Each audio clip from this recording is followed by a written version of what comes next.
students, so today I'm going to sit down and talk to you with my cup of green tea about moving in day. 2 years ago was moving in day for me. You guys have probably got like a month to a month and a half before you move in, which is actually kind of scary, and I know if you're going to university in Scotland, you have about 2 weeks, which is even scarier. Actually, you have less than 2 weeks.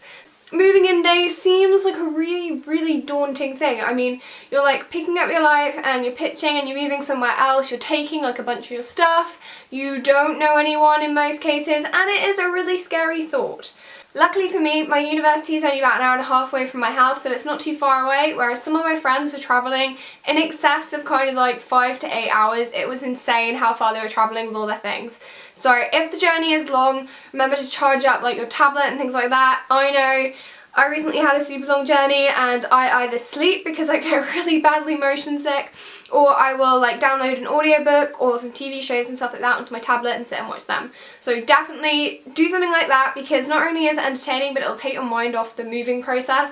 So an hour and a half later I arrived at my halls. We all had set moving in times, and because my moving in time was so packed, I actually ended up having to park a hall over and carry all my stuff with the help of some wonderful volunteers to my hall, which was super fun because I packed like everything, which you don't need to do. If you are worried about what to pack, please have a look at the latest Studentpad blog, which I'll link in the bottom bar below, and that gives you a rough guide of the bare essentials, and then obviously anything fun. Like, I think one of my favourite things I took was my teddy bear, because you could put it in the microwave and heat it up, and it was really fantastic for when the heating broke.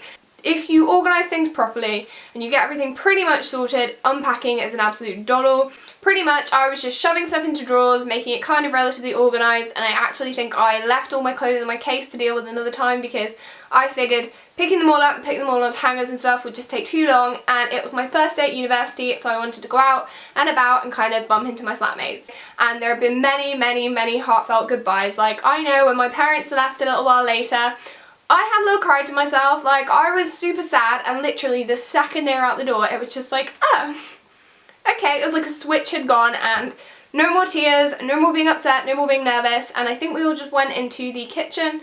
Literally the whole block, which for me was 21 people, were all in the kitchen, and we were all just talking and laughing and getting to know one another. And we'd even started taking the mickey out of each other at this point, and we'd known each other about 6 hours, so that was fantastic. But make sure you have everything you need to pick up on your first day. Now, thankfully, universities like to make this really easy. They'll often have people near your halls of residence, or they'll have them at the main student union or on the university campus.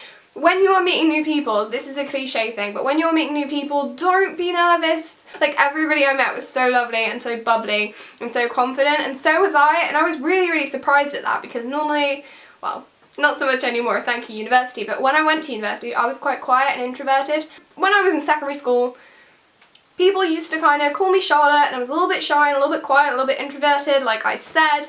And then when I went to university, I was kind of like, yeah, I'm done with this. Quite a few of my friends already called me Charlie. It was only kind of the teachers who'd left to call me Charlotte, so I just decided we'd scrap the Charlotte name and stick with Charlie, that the majority of my friends already called me.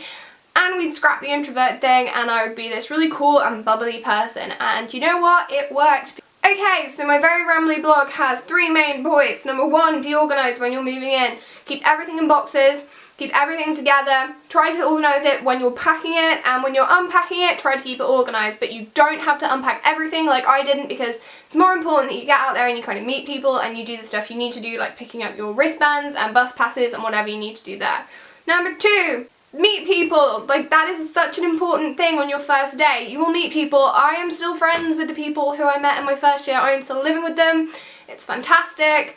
And if I'd have been like, you know, hiding in my room or something, I don't know whether I'd have been as fast friends with them. And by fast friends, I literally mean it took about 2 hours, or not even 2 hours, it took about 20 minutes really. And point number 3 is, if you do want to reinvent yourself prior to moving in day. That is it for my moving in day vlog. I hope you guys enjoyed it, and I'll speak to you guys soon.